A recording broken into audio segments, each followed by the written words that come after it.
저는 제주대학교 의과대학 부교수로 근무 중인 강병주라고 합니다. 최근 클리니컬 디시전 서포팅 시스템을 개발해서 실제 진료에 도움을 주는 프로그램과 앱을 만들고 있습니다. 오늘 말씀드릴 내용은 통풍과 심혈관 질환의 관계에 관한 것입니다. 이에 관해서는 총 4개의 연구를 제가 진행하였고, 그 중에 한 연구에 대해서 설명드리겠습니다. 나중에도 말씀드리겠지만 저의 주장은 간단합니다. 관절에서의 통풍 발작과 동일한 현상이 혈관에서 발생 가능하며, 그 결과 어큐트 코로너리 신드롬과 스트로크의 일부는 이 현상에 의한 것이라는 것입니다. 제가 이런 내용을 유튜브에 남기는 것은 카디오바스큘러 가우트 어택이라는 개념을 제가 처음으로 주장하였지만 아직은 잘 알려져 있지 않고, 이 제목의 논문이 출판되었지만 논문에 기술하지 못하였던 내용을 자세히 소개하고 싶었기 때문입니다. 학회나 논문의 제 주장을 제시할 때는 분량이나 시간의 제한이 있지만 유튜브는 그렇지 않으니 충분히 설명해 보려 합니다. 저의 컨플릭트 오브 인터레스트를 보여드립니다. 오늘 말씀드릴 내용과 관련된 것은 두 번째와 네 번째이니 참고하여 보시기 바랍니다. 통풍은 매우 흔한 질환입니다. 전 세계적으로 음식 및 생활 습관 변화로 인해서 매우 빠르게 증가하고 있는 질환입니다. 그리고 젊은 환자의 증가 추세는 매우 가파릅니다. 통풍은 잘 알고 계시다시피 DNA를 구성하는 퓨린의 대사산물입니다. 여기에서 중요한 것은 요산 증가에 있어서 음식보다 비만이 더 큰 영향을 끼친다는 것입니다. 특히 통풍 관련해서 음식을 매우 강조하지만 제 생각에 더 중요한 것은 체중 조절과 운동이라고 생각합니다. 통풍이 있는 경우 상당수에서 당뇨나 고혈압 등의 대사증후군이 동반되어 있는 경우가 많고, 심혈관 질환과 밀접한 연관이 있어서 체중을 감량하고 운동하는 것은 매우 중요합니다. 그리고 건강한 생활 습관, 특히 금연할 것을 권유합니다. 당연히 음주는 좋지 않습니다. 술 자체도 세rum 유레이트 레벨을 증가시키지만 술을 마시다 보면 음식을 더 많이 섭취하는 것이 문제가 있습니다. 하지만 음식보다도 더 중요한 것은 운동과 금연이라고 생각하며 상식적으로 알고 있는 건강한 생활 습관을 유지하고 계속 해나가는 것이 매우 중요합니다.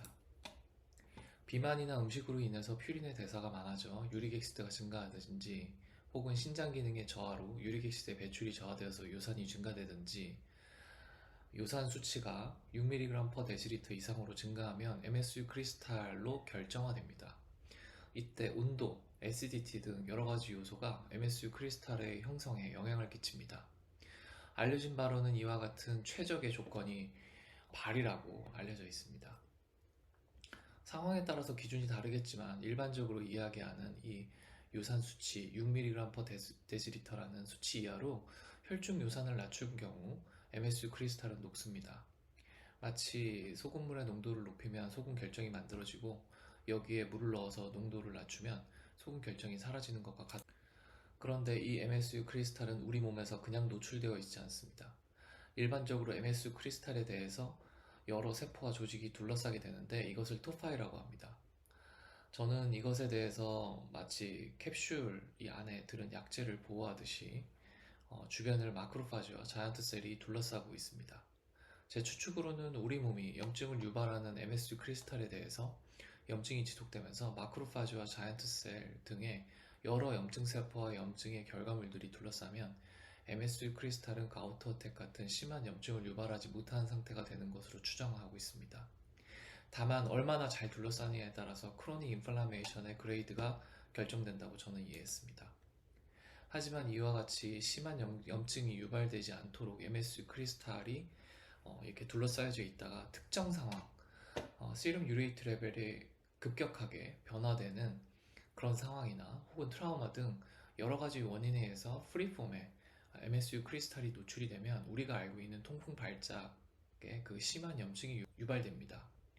우리가 알고 있는 유레이트 로어링 세라피 ULT를 시작하게 되면, 특히 저용량부터 서서히 약제를 높이지 않고 고용량으로 바로 시작한다면 더 급격한 요산의 감소가 발생합니다. 그 경우 이미 형성되어 있던 토파이에서 프리폼에 MSU 크리스탈이 떨어져 나오게 될 수 있다는 것입니다. 그리고 음주 등을 통해서 급격하게 고요산 혈증이 발생하면 이때 프리폼에 MSU 크리스탈이 형성되기도 합니다. 이렇게 형성된 프리폼의 MS 크리스탈이 급격한 염증을 유발하고 가우트 어택이 유발되는 것입니다. 여기에서 앞서 설명한 토파이에서 프리폼의 MSU 크리스탈이 떨어져 나온 것을 크리스탈 쉐딩이라고 부르는데, 이 크리스탈에 의해서 여러 기전을 통해 심한 염증, 가우트 어택으로 증폭이 됩니다. 그래서 에이심토마틱 하이퍼리세미아가 유지가 되다가 어느 날 토파이에서 프리폼의 MS 크리스탈이 나오든, 혹은 하이퍼리세미아에 의해서 일시적으로 프리폼의 MS 크리스탈이 형성이 되든, 이 MSU 크리스탈에 의해서 가우트 어택이 발생합니다. 그리고 또 이후에 무증상으로 잘 지내게 됩니다.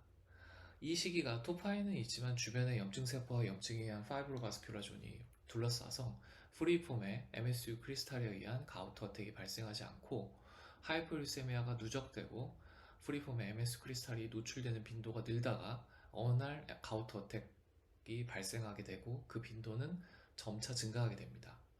어느새 토파이가 너무 커지면 크로닉 인플라메이션의 정도가 심해지고 프리폼의 MSU 크리스탈의 노출이 많아지면서 크로닉 인플라마토리 아스트레이티스 타입의 크로닉 가우트로 진행되는 것입니다. 토파이에서도 지속적인 크로닉 인플라메이션이 유발되어 주변에 본 이로전이 발생하고 관절에 손상이 발생합니다. 그 결과 통풍이 심해지면 관절의 변형까지도 관찰되는 것입니다. 이제부터 카디오바스큘라 디지즈와 연관성을 생각해 봅시다. 저는 아주 심플한 가설입니다. 만약 바스큘라 시스템, 혈관에 토파이나 MS 크리스탈이 있다면, 그리고 앞서 설명한 관절에 있던 그 이벤트가 혈관에서 마찬가지로 심한 염증을 유발한다면 어큐트 코로나리 신드롬이 혹은 스트로크가 발생할 수 있다는 것입니다. 결국 가우트는 심혈관 질환과 단순히 연관되어 있는 질환이 아니라, 가우트는 카디오바스큘라 디지즈의 직접적인 원인이 된다는 것입니다.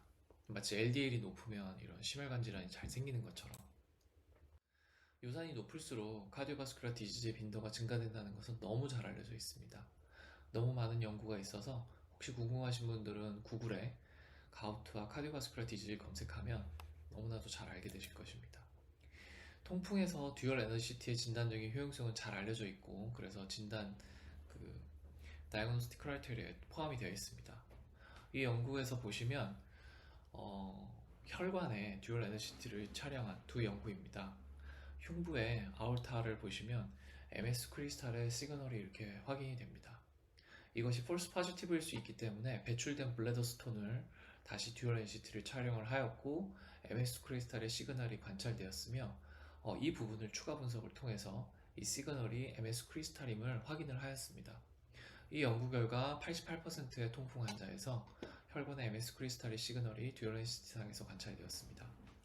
이 다음 연구는 86%의 통풍 환자에서 이렇게 혈관에 MS 크리스탈의 시그널이 듀얼 NCT 상에서 관찰이 되었는데, 흥미로운 것은 이 연구가 카데바를 대상으로 한 연구라는 것입니다. 듀얼 NCT 상에서 MS 크리스탈 시그널이 관찰된 부분을 카데바 연구였기 때문에 이 부분을 조직 검사를 통해서 확인한 결과 현미경상 이렇게 MS 크리스탈이 확인이 되었습니다. 이뿐만이 아니라 심장 이식을 위해서 제거한 55개의 심장 중에 6개에서 MS 크리스탈이 관찰되었습니다. 참고로 이 연구에는 통풍 환자가 38% 정도 포함되었습니다. 그리고 혈관만이 아니라 다른 여러 조직에서 MS 크리스탈이 관찰되었습니다. 이와 같이 관절 외 조직에서도 MS 크리스탈이 관찰되고 있습니다. 그리고 특히 통풍 환자 대부분에서 혈관에 MS 크리스탈의 시그널이 듀얼 에너시티 상에서 관찰되었습니다. 앞서 보셨듯이 말이죠. 결국 관절 외에도 MS 크리스탈은 존재하는 것은 사실입니다. 과연 관절 외의 MS 크리스탈은 우리 몸에 아무런 영향을 끼치지 않고 조용히 있을까요? 흥미로운 연구가 있습니다. 에이심토마틱 하이퍼리세미아가 있고, 관절 초음파에서 토파이가 없는 환자들은 노무 유리세미아 환자군과 큰 차이 없는 모더레이트 투 시비어의 코로널 아터리 칼시피케이션 비율이 관찰되었습니다. 반면에 에이심토마틱 하이퍼리세미아와 관절 초음파상에서 토파이가 동시에 관찰되는 환자에서는 모더레이트 투 시비어의 코로널 아터리 칼시피케이션이 유의하게 많이 관찰되었고, 그리고 유의한 연관성이 다별량 분석에서도 확인되었습니다. 저는 이 결과에 대해서 관절에 토파이가 있다는 것은 다른 조직, 즉 혈관에 토파이가 있을 가능성이 있고, 이 토파이에 의한 결국 MS 크리스탈에 의한 염증의 결과물이 코로나리 아터리 칼시피케이션일 수 있다고 저는 추정하였습니다. 이것이 제 가설을 정리한 것입니다. MSU 크리스탈이 관절에서 급격한 염증을 유발하면 그것이 바로 우리가 잘 알고 있는 가우트 어택입니다.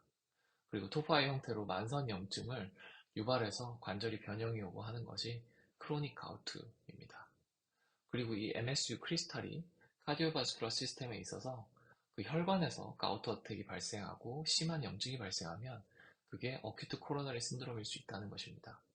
저는 이 현상을 카디오바스쿨러 가우트 어택, CV 가우트 어택이라고 정의하였습니다. 그리고 혈관에서 만성적으로 약한 염증이 꾸준히 지속되면 아테리오스크로시스를 유발 그리고 촉진할 수 있다는 것입니다. 그리고 이 개념은 신장으로도 확장될 수 있습니다. 이 내용은 현재 저널의 서브미션 중으로 출판되면 이 데이터 관련해서 영상을 제작하여 업로드하겠습니다. 다시 정리해서 말씀드리자면 MSU 크리스탈은 카디오바스큘러 디지즈를 유발할 수 있으며 카디오바스큘러 이벤트의 일부는 카디오바스큘러 가우트 어택일 수 있다는 것입니다. 그리고 가우트 어택을 유발하는 인자인 요산의 급격한 변동은 프리폼의 MSU 크리스탈의 형성을 유발하여 결국 카디오바스큘러 이벤트를 유발할 수 있다는 것이 저의 가설입니다. 이 논문은 잘 알고 계시다시피 너무나도 유명한 케어스 트라이얼입니다. 펠프소스tet과 알로피리놀을 복용한 후에 카디오바스큘러 이벤트가 얼마나 발생하는지, 펠프소스tet이 알로피린에 비해서 더 위험하지 않은지 확인하기 위한 연구입니다. 이 연구 결과에서 펠프소스tet 투약 환자군에서 카디오바스큘러 모탈리티가 유의하게 더 높게 관찰이 되었고, 그 결과 FDA의 권고안 및 미국 류마티스 학회 가우트 레코멘데이션에 영향을 주었습니다. 저는 사실 패스트 트라이얼의 결과와 비슷하게 케어스 트라이얼의 결과가 나올 것으로 예측을 했었습니다. 앞서 말씀드린 가설을 케어스 트라이얼 발표 전부터 생각했기 때문입니다. 통계학적으로 유효하진 않지만 펠프소스tet이 알로피리놀에 비해서 시름 유레이트를 낮추는 능력이 더 강력하기 때문에 MSU 크리스탈을 더 많이 제거하고 결국엔 카디오바스큘러 이벤트가 더 적어질 것이라고 예상했습니다. 물론 그 수치는 미미해서 통계학적으로 유의하진 않겠지만요. 그리고 그 결과는 패스트 트라이얼에서 제가 이야기한 대로 결과가 확인됐습니다. 여기에서 프라이머리 엔드포인트인 메이스 발생 카플란 마이어 커브를 보시겠습니다. 처음 2년간은 제가 예상한 대로 페브소스탯에서 메이스가 더 적게 발생하는 것을 볼 수 있습니다. 물론 굉장히 미미한 수치입니다. 하지만 2년째부터 이 정도 시점부터 갑자기 그래프의 변곡점이 관찰되고 페브소스탯에서 메이스가 더 많이 발생하다가 결국에는 알로피리놀에 비해서 페브소스탯에서 메이스가 좀 더 많이 관찰되는 것을 볼 수 있습니다. 저는 혹시나 해서 확인한 결과 이 연구는 흥미롭게도 연구를 도중에 중단한 사람이 절반 이상 되는 아주 특이한 연구였습니다. 그리고 약제를 도중에 중단을 해서 실제 약제 투약 기간이 median duration of exposure가 페북소스tet은 728일 그리고 알로피리놀은 720일 정도로 2년으로 확인되었습니다. 그리고 아까 제가 말씀드린 이 변곡점도 마침 2년이었습니다. 이것은 저는 혹시나 이것이 연관이 있지 않을까 그러면서 상상을 해보았습니다. 케어스 트라이얼이 발표되고 나서 미국에서 건강보험 자료 클레임 데이터를 이용해서 제시한 연구 결과에서도 2년쯤 무렵에 페브소스탯의 카플란 마이어 커브가 붉은 화살표에서 보시듯이 미세하지만 갑자기 증가되는 추세가 관찰됩니다. 마치 케어스 트라이얼에서처럼 말이죠. 똑같은 이런 현상이 관찰되었습니다. 저는 혹시 이것이 약제 중단에 의한 효과가 아닐까 생각했습니다. 그리고 이것은 통풍 환자의 특성일 수도 있겠다 생각을 했습니다. 통풍은 ULT, 유레이트 로어링 세라피를 지속적으로만 한다면 통풍에서 거의 완치가 가능합니다. 매우 강력한 치료제인 만큼 효과가 좋아서 ULT 복용 후 1, 2년이 지나면 현저히 통풍 발작의 횟수는 감소되는 것이 많은 환자에서 관찰됩니다. 그 결과 이 연구들에서 보시듯이 ULT 복용 후 한 2, 3년이 지나면 많은 환자에서 ULT를 중단하는 것을 알 수 있습니다. 그리고 이러한 것이 앞서 보여드린 카플란 마이어 커브와 같은 현상으로 나타난 것이 아닐까 저는 생각을 해봤습니다. 따라서 케어스 트라이얼에서 절반 넘는 환자가 연구를 중단하였고 중단 환자 중에 절반은 자의로 연구를 중단하거나 팔로우 로스된 것입니다. 케어스 트라이얼의 이런 특성은 일반적인 통풍 환자의 약제 복용 패턴을 그대로 보여준 연구라고 생각합니다. 그래서 저는 제 가설을 바탕으로 이런 상상을 해보았습니다. 환자들이 가우트 어택이 줄어들자 ULT 복용 2~3년 뒤에 자의로 약제를 중단하였습니다. 그것으로 인한 리바운드 하이퍼리세미아가 급격히 발생하고 프리폼의 MS 크리스탈이 혈관에 형성되었습니다. 그리고 MS 크리스탈에 의한 가우트 어택처럼 혈관에 심한 염증이 발생하면서 어큐트 코로너리 신도롬이 발생한 것이라고 저는 한번 상상해 보았습니다. 그리고 이러한 현상을 카디버스쿨 가우트 어택이라고 생각했습니다. 케어스 트라이얼에서 펠프소스탯에서 더 많은 사망이 관찰된 것은 여기 케어스 트라이얼의 서플리먼터리 테이블에서 보시듯이 펠프소스탯에서 유산이 더 낮게 유지된 환자가 많았기 때문이라고 생각하였습니다. 바꿔 얘기하면 펠프소스탯 환자군에서 리바운드 하이퍼리세미아의 폭과 정도가 더 심했기 때문에 카디버스쿨 가우트 어택이 더 많이 발생해서 더 많은 사망이 발생한 것으로 생각했습니다. 저는 이러한 추측이 맞는지 확인해 보았습니다. 케어스 트라이얼의 서플리먼터리에는 마침 트리트먼트 스테이터스에 따른 사망 환자가 제시되어 있습니다. 저는 이 수치들을 바탕으로 다음과 같이 트리트먼트 스테이터스별 사망을 추론해 보았습니다. 약제 복용 중과 약제 중단 후 전체 기간에 따른 사망, 그리고 약제 복용 중의 사망, 약제 중단 후의 사망으로 이렇게 데이터를 이용해서 재구성해 보았습니다. 이것이 트리트먼트 스테이터스별 사망자 수와 일별 사망률을 기록한 것입니다. 약제 복용 중에 발생한 사망이 약제 중단 후 발생한 사망에 비해서 위험이 굉장히 많이 차이 나는 것을 볼 수 있습니다. 약제 중단 후 이와 같이 30배 이상 사망률이 증가되는 것을 볼 수 있습니다. 그리고 이 내용은 류마톨로지의 레터 투 에디터로 제출하였고 출판되었습니다. 하지만 이 당시 케어스 트라이얼의 로우 데이터에 접근이 불가능했기 때문에 이 환자들이 다른 질환이나 컨디션 악화로 인하여 사망한 것인지 알기가 어려웠습니다. 결국 다른 질환의 악화로 약을 중단하고 이것이 사망으로 표현된다는 시커 스타퍼 이펙트를 배제하지 못하였고 추가 분석이 필요하다는 것으로 이 레터는 마무리되었습니다. 그래서 이 가설을 바탕으로 케어스 트라이얼의 로우 데이터를 재분석할 기회를 얻었습니다. 이 논문은 R&D 오픈에 출판되었기 때문에 누구나 다운로드가 가능합니다. 워낙 테이블의 내용이 많기 때문에 다운로드해서 제 영상과 함께 보시는 것도 좋은 방법입니다. 이 연구를 했던 방법과 결과를 보시겠습니다. 앞서 설명드린 대로 카디오바스큘러 가우트 어택이 정말로 존재한다면 관절의 통풍 발작과 동일한 발생 기전을 공유할 것이라고 말씀을 드렸습니다.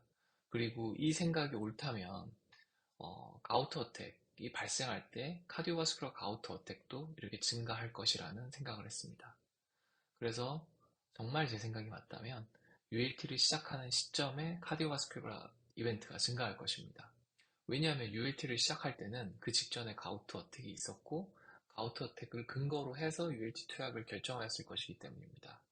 그리고 ULT를 시작하고 나서 시름 유레이트 레벨이 갑자기 감소될 것이기에 ULT 시작 이후 초기에 가우트 어택이 증가하고 카디오바스큘러 이벤트가 증가될 수 있습니다. 하지만 실제로는 이 현상은 많이 발생하지 않을 수 있습니다. 왜냐하면 가우트 어택을 예방하는 콜키신을 많이 투약될 수 있기 때문입니다. 그러면 이 콜키신은 통풍 발작도 예방하지만 카디오바스큘러 이벤트도 줄일 수 있게 됩니다. 따라서 콜키신이 투약되지 않은 가우트 어택 프로필락시스가 시행되지 않은 그런 환자에서 ULT 시작 후에 얼마나 카디오바스큘러 이벤트가 증가되는지 연구해볼 가치가 있다고 생각합니다. 그리고 ULT를 꾸준히 유지한다면 몸에 누적된 MSU 크리스탈이 제거될 것이기에 혈관의 MSU 크리스탈도 제거되고 결국 카디오바스큘러 이벤트는 감소될 것입니다. 그리고 ULT 중단 시점에는 갑자기 시름 유레이트 레벨이 증가됩니다. 이러한 리바운드 하이퍼유리세미아가 발생하고 이로 인해서 프리폼의 MSU 크리스탈이 혈관에 형성되는 경우가 있을 것입니다. 그 결과 이 시기에 카디오바스큘러 이벤트가 증가되는지 이제부터 설명을 해보겠습니다. 케어스 트라이얼은 RCT라고 하기에 특이하게도 연구를 중간에 중단한 환자가 많은 연구입니다. 그렇게 연구 약제 중단 후에 어떤 메이저 어드버스 카디오바스큘러 이벤트, 메이스가 발생하였는지 확인 가능한 연구입니다. 다행히도 연구 프로토콜은 연구 완료나 완전한 연구 참여 철회가 아니라면 2개월에 한 번씩 연락해서 환자에게 특별히 문제가 없는지 전화 우편으로 확인하였습니다. 물론 모든 메이스를 확인하지는 못하겠지만 그래도 일반 관찰 연구에 비해서는 훨씬 정확하게 약제 중단 이유 및 메이스를 확인하였다고 할 수 있습니다. 케어스트라이과 마찬가지로 모디파이드 ITT 그룹을 대상으로 분석하였습니다. 그리고 약제 복용 중에 메이스가 발생한 환자는 448명, 그리고 약제 중단 후에 208명에서 메이스가 발생했습니다. 테이블 1을 요약한 표입니다. 약제 중단 후에 메이스가 발생한 그룹은 나이도 많지만 베이스라인 시름 유레이트 레벨도 높게 확인됐습니다. 이 사실을 잘 기억하시기 바랍니다. 약제 시작 시점을 기준으로 해서 약제 복용 중에 발생한 메이스를 검은 선으로 표시하였습니다. 이 환자분은 약제 시작 시점을 기준으로 모디파이드 ITT 그룹 6,190명을 대상으로 해서 분석을 하였습니다. 그리고 약제 중단 시점, 정확하게는 약제 중단 후 2일째 되는 시점을 기준으로 해서 이후에 발생한 메이스를 붉은 전선으로 표시하였습니다. 약제 복용 중에 메이스가 발생한 448명을 제외하고 5,742명에서 메이스가 발생한 것을 표현한 것입니다. 이 KN 커브에서 보시듯이 붉은 점성을 보시면 약제 중단 후 초기, 특히 6개월간 메이스의 빈도는 급격하게 증가합니다. 그리고 나서는 약제 복용 중과 비슷한 각도로 이 카플란-마이어 커브가 진행되는 것을 알 수 있습니다. 하지만 약제 중단 후에 6개월간 메이스의 빈도는 급격히 증가되었기 때문에 전체 기간 동안의 위험도를 비교하면 해저드 레이쇼는 2.32입니다. 하지만 이 초기에 급격하게 메이스가 증가된 이 기간을 따져서 분석을 한다면 해저드 레이쇼는 5.22로 많이 증가되게 됩니다. 이전에도 말씀드렸지만 시커 스타퍼 이펙트가 가능합니다. 그래서 약제 중단 후 6개월간 메이스 증가가 식스타퍼 이펙트일 수 있기 때문에 추가 분석을 해보았습니다. 연구 기간 동안에 환자가 중간중간 그 체크를 할 때 클리니컬 앤 바이탈 사인에서 한 번이라도 이상이 있었던 환자는 모두 제외하고 분석을 했습니다. 그랬더니 2,500명, 2,300명을 대상으로 약제 복용 중과 약제 중단 후 앞서 방법과 똑같이 분석을 해본 결과 6개월 동안만 비교를 했을 때 약제 중단 후에 발생한 메이스의 위험은 8배 정도로 확인이 되었습니다. 식스타퍼 이펙트를 모두 배제할 수는 없겠지만 이 효과가 6개월까지도 지속된다는 것은 합리적으로 설명되지는 않습니다. 그럼 이런 의문이 드실 것입니다. 과연 약제 중단 후에 메이스가 발생한 것이 믿을만한가? 팔로업이 잘 된 건가? 보시다시피 약제 중단 후에 팔로업 듀레이션 정보인 After Discontinuation 정보를 보시면은 연구를 정상적으로 완료한 환자 중에 메이스가 없었거나 약제 복용 중에 메이스가 있었던 환자는 연구 종료 팔로업 되지 않았습니다. 사실 이것은 당연한 것으로 정상입니다. 하지만 연구를 종료하였지만 약제 중단 후에 메이스가 발생했던 환자는 2개월 정도 팔로업 되었던 것을 알 수 있습니다. 중요한 것은 볼런터리 위드로울 된 환자도 메이스가 없었거나 메이스가 약제 복용 중에 있었던 환자도 2에서 4개월 정도 팔로업 된 것을 고려할 때 이 연구는 약제 중단 후에도 상당히 정확하게 팔로업 되어서 메이스 발생 여부가 확인되었고 메이스 여부는 따로 만들어진 위원회가 이를 확인해서 이게 메이스인지 아닌지 판단하였다고 합니다. 그리고 연구를 종료하였지만 메이스가 없었던 2,529명은 약제 중단 이후 팔로업 되지 않아서 메이스가 있었을 수도 있습니다. 하지만 팔로업 듀레이션이 짧기 때문에 카플란-마이어 커브에서는 다 센서링 되었습니다. 이 환자를 모두 6개월간 메이스가 없었다고 가정하고 분석을 해보았습니다. 어떻게 보면 저희에게 매우 불리한 가정을 하고 분석을 한 것입니다. 그럼에도 불구하고 6개월간 해저드 레이쇼는 2.44로 확인이 되었습니다. 또한 저희는 카디오바스쿨라 데스가 발생한 환자를 자세히 살펴보았습니다. 붉은 점은 사망한 시점입니다. 그리고 그 옆에는 사망 원인이 적혀 있습니다. 파란색 점은 사망 원인 증상이 시작된 시점입니다. 그러니까 이때 이벤트가 발생한 것이죠. 그러다가 사망한 것입니다. 이 데이터 모두 케어스 트라이얼 로우 데이터에 제시되어 있습니다. 여기서 한번 보시겠습니다. 이 작은 그림을 보시면 약제 중단 후부터 6개월째까지 사망한 환자의 분포입니다. 약제 중단 일자 근처에 매우 많은 환자가 사망했다는 것을 알 수 있습니다. 이와 같은 분포를 보이는데, 따라서 우리는 이러한 환자는 약제 중단 후 1일까지 발생한 메이스도 약제 복용 중의 메이스로 판단하였습니다. 그래서 약제 중단일 다음 날까지는 약제 효과가 상당히 있다고 판단하였습니다. 그래서 약제 중단 후 2일째부터 발생한 메이스를 약제 중단 후라고 판단하고 저희는 분석하였고, 이제까지 그 결과를 보신 것입니다. 그래서 붉은 박스를 보신다면 어, 여기서 0일 때, 그러니까 약제 중단일이죠. 이 환자들은 약제 중단일에 증상이 발생해서 약제를 중단하였고, 15일, 26일, 41일 뒤에 여러 가지 원인으로 인해서 사망하였습니다. 이 사람들은 식스타퍼 이펙트라고 생각됩니다. 하지만 푸른색 박스를 보시겠습니다. 이 사람들은 약제 중단 후에 1, 2개월 혹은 3개월째 시점에 증상이 발생하고 바로 사망하였습니다. 이 사람들은 약제 중단 후 2, 3개월 뒤에 사망이 발생하는 증상이 시작되었기 때문에 약제를 중단하였는데 다른 문제가 있어서 약을 중단한 게 아니라 한참 뒤에 증상이 시작되었기 때문에 이 사람들을 식스타퍼 이펙트라고 보기는 어려울 것이라고 저는 생각합니다. 제가 제시한 해저드 레이쇼 값의 일부는 분명히 저는 식스타퍼 이펙트에 의한 증가가 있다고 생각합니다. 하지만 약제 중단 후 1개월, 2개월 이후에 증상이 시작된 그 메이스는 대부분 식스타퍼 이펙트가 아닐 가능성이 높다고 생각합니다. 그렇기 때문에 앞서 데이터에서 6개월 시점까지 분석한 그 데이터들을 보여드린 것이고 6개월까지 굉장히 급격하게 약제 중단 후 메이스가 증가되는 것을 카플란-마이어 커브에서 보셨다는 것이 이것에 대한 근거라고 저는 생각합니다. 이 사람들도 마찬가지입니다. 그리고 케어스 트라이얼에서 넌 CV 데스로 정의된 환자들을 한번 보시겠습니다.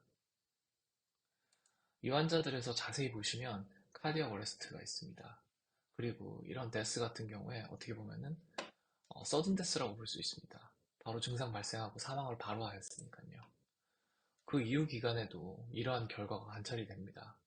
급사의 절반은 심혈관 질환이라는 통계를 고려한다면 넌 CV 데스의 서든 데스의 일정 부분은 카디오바스큘러 데스일 가능성도 있다는 것입니다. 저희는 여기에 1년 이상 꾸준히 약제를 복용한 환자를 대상으로 다별량 분석을 하였습니다. 1년으로 한 것은 연구 프로토콜상 6개월이 되어야 약제 측량이 마무리되어 요산 수치가 안정화되며 1년 이상 복용한 환자는 약제 부작용으로 인한 약제 중단 환자가 제외되며 비교적 약제를 유지할 가능성이 높은 환자군이라고 생각했기 때문입니다. 따라서 저희가 궁금해하는 꾸준하게 약을 복용하다가 약제를 중단하는 상황으로 인해서 메이스를 확인하기 위해서는 이와 같은 연구 방법이 괜찮다고 생각을 하고 1년으로 설정하고 이 환자군을 대상으로 해서 분석을 해보았습니다. 그렇다면 실제로 약제를 중단한 이후에 요산이 얼마나 빠르게 증가되는지 보시겠습니다. 이러한 연구는 연구 윤리 때문에 요새는 이제 하기가 힘들 것입니다. 하지만 50년 전에 이 연구 결과에서 보시면 약제를 중단한 이후에 거의 일주일 만에 리바운드 하이퍼리스미아가 발생하는 것을 알 수 있습니다. 그리고 저희 연구에서도 약제 복용 중에 요산을 기준으로 하여 약제 중단 이후 요산이 얼마나 증가되는지 확인한 그래프를 보시면 2주째쯤에 리바운드 하이퍼리세미아가 어느 정도 충분히 완료되는 것을 알 수 있습니다. 약제를 중단한 이후에 소수의 환자에서 매우 다양한 시점에 혈액 검사가 진행이 되었습니다.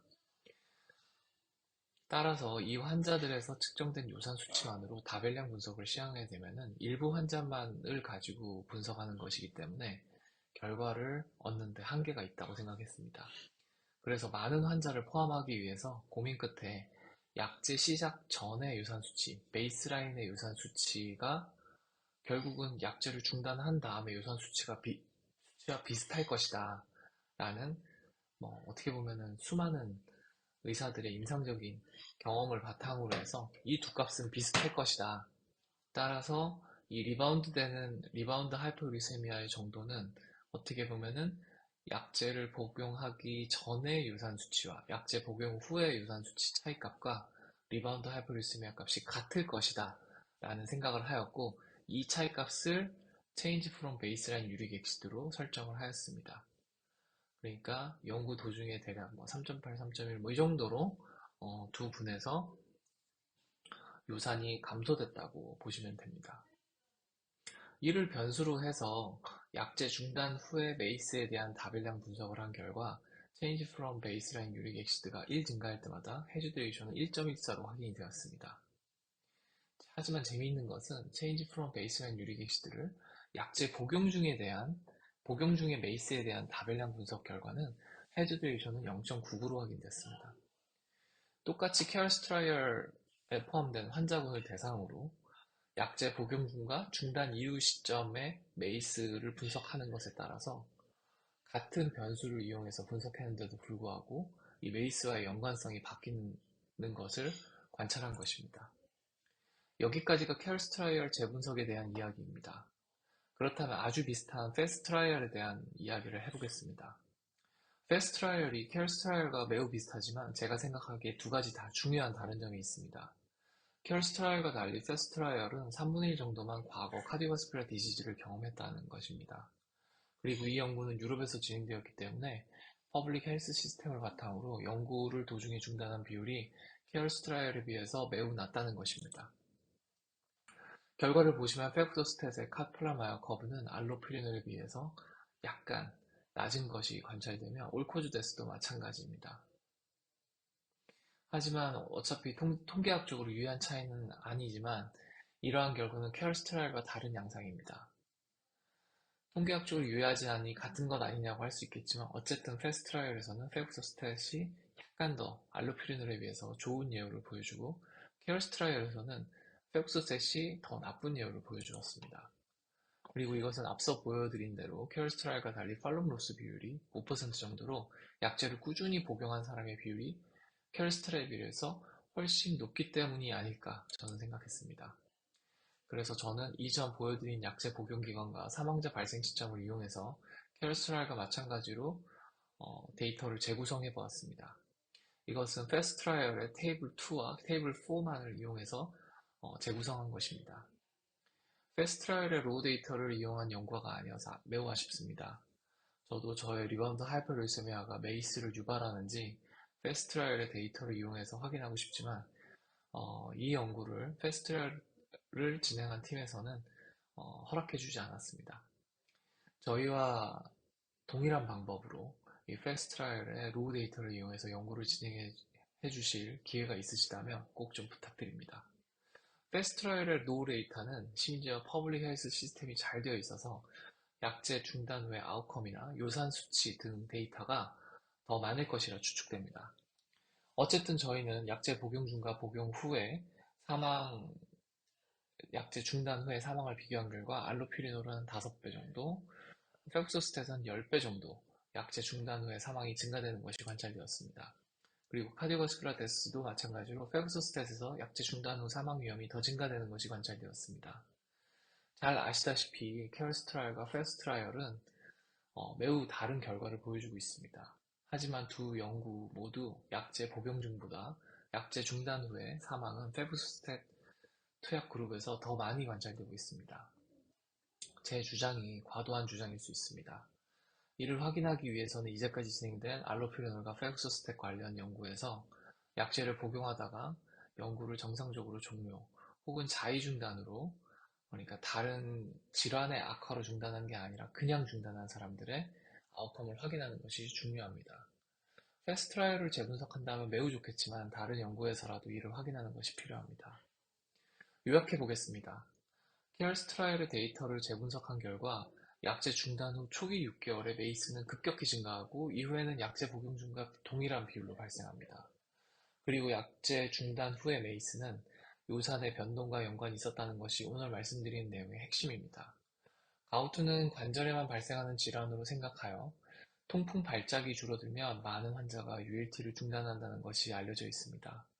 하지만 이러한 ULT 중단이 어쩌면 심혈관 질환을 유발할 수도 있습니다.